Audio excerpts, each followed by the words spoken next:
உயர்ந்திருப்பாராக. கண்மலையானவர் துதிக்கப்படுவாராக. அது வார்த்தைக்கு நேரம் நம் இருதயத்தை திருப்பிக் கொள்வோம். கர்த்தர் நம்மோடு கூட இடைபட போதுமானவராக இருக்கிறார். எத்தனை பேர் வார்த்தையை கேட்க அவளாக இருக்கிறீங்க? அல்லேலூயா, ஆமென், பிரைஸ் தி லார்ட். எடுத்து வாசிக்கலாம். எபிரேயர் 10ஆம் அதிகாரம் 10ஆம் வசனம். எபிரேயர் 10:10. இயேசு கிறிஸ்துவினுடைய சரீரம் ஒரே தரம் பலியிடப்பட்டதினாலே அந்த சித்தத்தின்படி நாம் பரிசுத்தமாக்கப்பட்டிருக்கிறோம். ஆமென் சொல்வோமா? ஆமென். பரிசுத்தமாக்கப்பட்டிருக்கிறவங்களா? ஆமென், அல்லேலூயா, ஆமென். வசனத்தை நல்லா கவனமாக கவனிங்க. கிறிஸ்து இயேசுவினுடைய சரீரம் ஒரே தரம் பலியிடப்பட்டதினாலே அந்த சித்தத்தின்படி நாம் பரிசுத்தமாக்கப்பட்டு இருக்கு. செய்தியின் தலைப்பு நாம் பரிசுத்தமாக்கப்பட்டோம். அல்லேலூயா. செய்தியின் தலைப்பு என்ன? நாம் பரிசுத்தமாக்கப்பட்டோம். அல்லேலூயா. கர்த்தர் உங்களோடு கூட இந்த வாசனத்தை கொண்டு இந்த செய்தியோடு கூட இடைபடுவாராக. உங்களிடத்தில் ஒரு விசுவாசம் இந்த நாளிலே உங்கள் இருதயத்திலே கர்த்தர் விதைக்கப் போகிறார். என்ன விசுவாசம்னா, நான் பரிசுத்தமாக்கப்பட்டு இருக்கிறேன். அல்லேலூயா. உலகபூர்வமாய் குளித்து க்ளீனாகிற அந்த க்ளீனிங் அல்ல, இது பரலோகத்திலிருந்து வருகிற க்ளீனிங். அல்லேலூயா. தேவன் எனக்குள்ளே எப்படியாய் செயலாற்றுகிறார், அவர் எப்படிப்பட்ட பரிசுத்தத்தை எனக்குள்ளே வைத்திருக்கிறார் என்பதை சில காரியங்களில் சில வசனம் மூலமாய் நாம் தியானிக்க போகிறோம். என்னோடு கூட வசனத்தை கவனியுங்கள். கர்த்தர் உங்களை ஆசீர்வதிப்பாராக.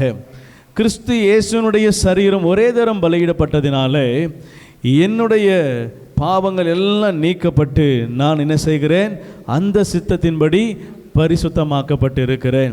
என்னுடைய வாழ்க்கையிலே கர்த்தர் பரிசுத்தத்தை கொடுக்கும்படியாய் தன்னுடைய சொந்த சரீரத்தை சிலுவையிலே அவர் ஆணி அடிக்க ஒப்பு கொடுத்து பிற்க ஒப்பு கொடுத்து எல்லாவற்றையும் எனக்காய் சிலுவையில் நிறைவேற்றி முடித்து தேவ சித்தத்தின்படி அந்த சித்தத்தின்படி நான் பரிசுத்தமாவதற்கு அவர் சகலத்தையும் செய்து முடித்தவராக இருக்கிறார். இந்த நாளிலே எனக்குள்ளே ஒரு விசுவாசம் காணப்படணும். நான் பரிசுத்தமாக்கப்பட்டு இருக்கிறேன். அல்லேலூயா, அல்லேலூயா. ஆலயத்துக்கு உள்ளே வருகிறவங்க ஒவ்வொருவரையும் கர்த்தர் பரிசுத்தப்படுத்துகிறவராக இருக்கிறார். ஆமென். கர்த்தர் நல்லவர். அதே எபிரேயர் புத்தகத்தில் 10ஆம் அதிகாரத்தில் 14ஆம் வசனத்தில், ஏனெனில் பரிசுத்தமாக்கப்படுகிறவர்களை ஒரே பலியினாலே இவர் என்றென்றைக்கும் பூர்ணப்படுத்தி இருக்கிறார். அல்லேலூயா. இப்போ அவர் என்ன பண்றார்னா, பரிசுத்தப்படுத்தி பரிசுத்தத்தில் பூரணரா மாற்ற விரும்புகிறார். ஆமென். எத்தனை பேர் விரும்புறீங்க? பரிசுத்தத்தில் பூரணமாக விரும்புறீங்க? ஆமென். ஒரு காரியத்தை செய்கிறோம் அப்படின்னா அந்த காரியத்தில் நம்ம இருக்கிறதுல பெஸ்ட்டான இடத்துக்கு என்ன செய்யணும்? போகணும். ஆமென். இப்போ ஒரு வேலையில் இருக்கிறோன்னா நாளுக்கு நாள் என்ன செய்யணும்? ஒரு வருஷத்துக்கு ஒரு முறை உயர்வு, ஒரு வருஷத்துக்கு ஒரு முறை ப்ரொமோஷன் என்ன செய்யணும்? அல்லேலூயா. அது கிடைச்சா எவ்வளோ சந்தோஷமாக இருக்கும். அதே போல் ஆவிக்குரிய ஜீவியத்திலும் பரிசுத்த ஜீவியத்திலும் நாளுக்கு நாள் என்ன செய்யணும்? நம்ம முன்னேறி கொண்டே இருக்க வேண்டும். கர்த்தர் நம்மை பூரணப்படுத்த விரும்புகிறவராக இருக்கிறார். அவர் நம்மை பரிசுத்தப்படுத்திட்டார், நம்ம பரிசுத்த வாழ்க்கையினரை நம்மை கொண்டு வந்துட்டார். இப்போ அடுத்து என்ன செய்கிறாருன்னா, அவர் என்றென்றைக்கும் என்ன செய்கிறாரா? பூரணப்படுத்துகிறவராக இருக்கிறார். நம்மை பூரணப்படும்படியாக விரும்புகிறார். ஆமென். குழந்தை பிறக்குது, குழந்தையாவே 10 வருஷமாக இருந்துச்சுன்னா, என் குழந்தை என்றும் எனக்கு குழந்தை அப்படின்னு என்ன செய்வீங்க? மெச்சிக்கொள்வீங்களா? வருத்தப்படுவீங்களா? 10 வருஷமாக அது வளராமல் குழந்தையாவே என்ன செய்யுது இருக்குதுன்னா என்ன செய்வோம்? வருத்தப்படுவோம். ஐயோ, என் பிள்ளை என்ன செய்யலை, வளரலையே, என் பிள்ளை என்ன செய்யலை, ஆமாம் பேசலை, என் பிள்ளை என்ன செய்யலை, பலமான ஆகாரத்தை சாப்பிடலையே அப்படி என்ன செய்வோம்? பெற்றோர் என்ன செய்வாங்க? வருத்தப்படுவாங்க. ஏன்? அந்த பிள்ளை வளரணுன்றது தான் அவங்க பெற்றோருடைய ஆசை, அதுதான் பெற்றோருடைய எண்ணம். அப்போ ஆண்டவர் சொல்கிறாரு, என்னுடைய பிள்ளைகள் என்ன செய்யணும்? வளரணும். என் பிள்ளைங்க என்ன செய்யணும்? பெருகணும். என் பிள்ளைங்க என்ன செய்யணும்? ஆமாம், அவங்க உயர்ந்த இடங்களிலே உட்காரணும், சிகரங்களில் ஏறி இருக்க பண்ணுவேன் என்று சொல்லுகிறார். அப்போ நம்ம அதுக்கு என்ன செய்யணும்னா பரிபூரணராகணும். ஆமென். வேதத்தில் அநேக முற்பிதாக்களை வாசிக்கிறோம். ஆபேல் ஆரம்பித்து ஆபிரகாம், ஈசாக்கு, மோசே இன்னும் நோவா எல்லாம் அநேக முற்பிதாக்களை வாசிக்கிறோம், பார்க்குறோம். ஏன் அவங்க பேர் மட்டும் வேதத்தில் இடம் பெற்றிருக்குன்னா அவங்க பூரணர் ஆனாங்க. ஆமென். விசுவாசத்தில் பூரணர் ஆனதுனால தான் விசுவாசத்தின் தகப்பன் ஆபிரகாம். விசுவாசத்தில் வல்லவனாக இருந்ததுனால தான் நோவாவுடைய பேர் என்ன செய்யுது, உத்தமனாக இருந்ததுனால தான் என்ன செய்கிறார், உத்தமத்தில் பூரணர். ஆமென். அவர் ஒவ்வொரு காரியங்களிலும் கர்த்தர் முன்பதாக அவர் பூரணப்படும் பொழுது கர்த்தர் அவர்கள் என்ன செய்கிறார், ஆசீர்வதிக்கிறார். அவருடைய வாழ்க்கையை பூரணப்படுத்துகிறார், அவருடைய அபிஷேகத்தை பூரணப்படுத்துகிறார், அவருடைய கிருபையை பூரணப்படுத்துகிறார். அவர்களுக்கு எதிராக எழும்புகிற எல்லாவற்றையும் அடக்கி இவர்களை மேலோங்க என்ன செய்கிறார், செய்கிறவராக இருக்கிறார். அல்லேலூயா. யோசபாத் தன்னை தாழ்த்துறதுல என்ன செய்தான், பூரணராக இருந்தான். அவன் என்ன செய்கிறார், ஆண்டவர் யுத்தமே இல்லாமல் என்ன செய்கிறார், ஜெயம் பெற வைக்கிறார். காரணம், அவருக்கு முன்பதாக நம்ம என்ன செய்யணும், பூரணராக மாறணும். ஆமென்.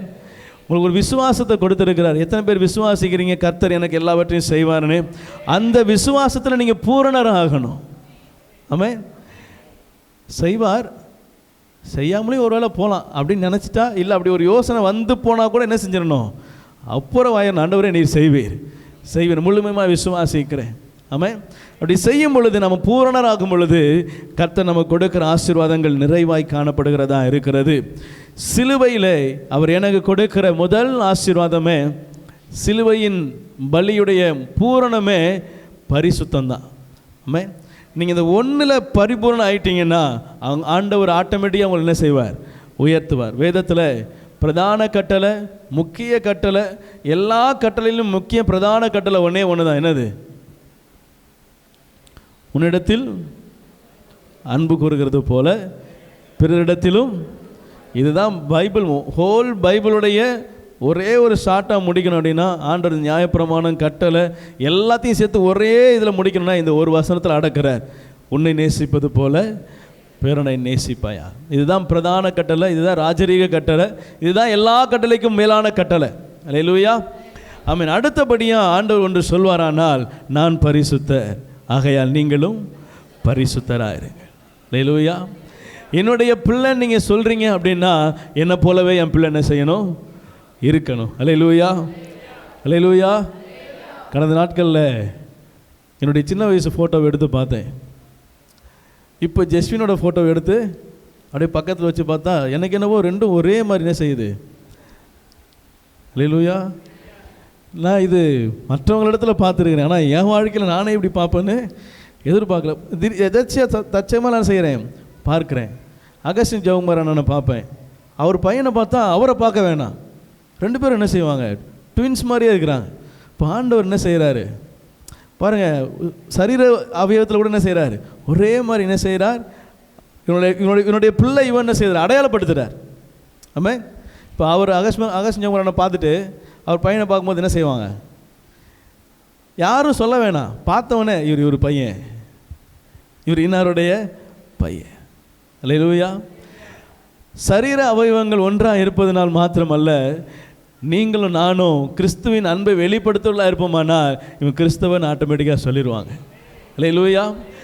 நீங்கள் பரிசுத்தமாக இருந்தீங்கன்னா உங்களுக்கு இன்னொரு பேர் கொடுப்பாங்க, இவங்க பூரண கிறிஸ்தவர்கள். அல்லேலூயா. ஆமென். நீங்கள் கிறிஸ்தவர்களாக இருக்கிறீங்க, பூரண கிறிஸ்தவர்கள் என்ன செய்யணும், மாறணும். அல்லேலூயா. தேவன் அதை விரும்புகிறவராக இருக்கிறார். கர்த்தர் நல்லவர். சிலுவையின் முதல் காரியமே, முதல் விஷயமே, அவர் பரிபூர்ணப்படுத்துகிற முதல் காரியமே பரிசுத்தம்.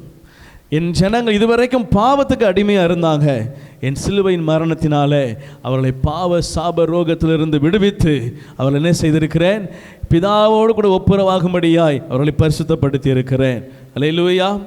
சிலுவையினுடைய முதல் நோக்கம் என்னை பரிசுத்தப்படுத்த வேண்டும்.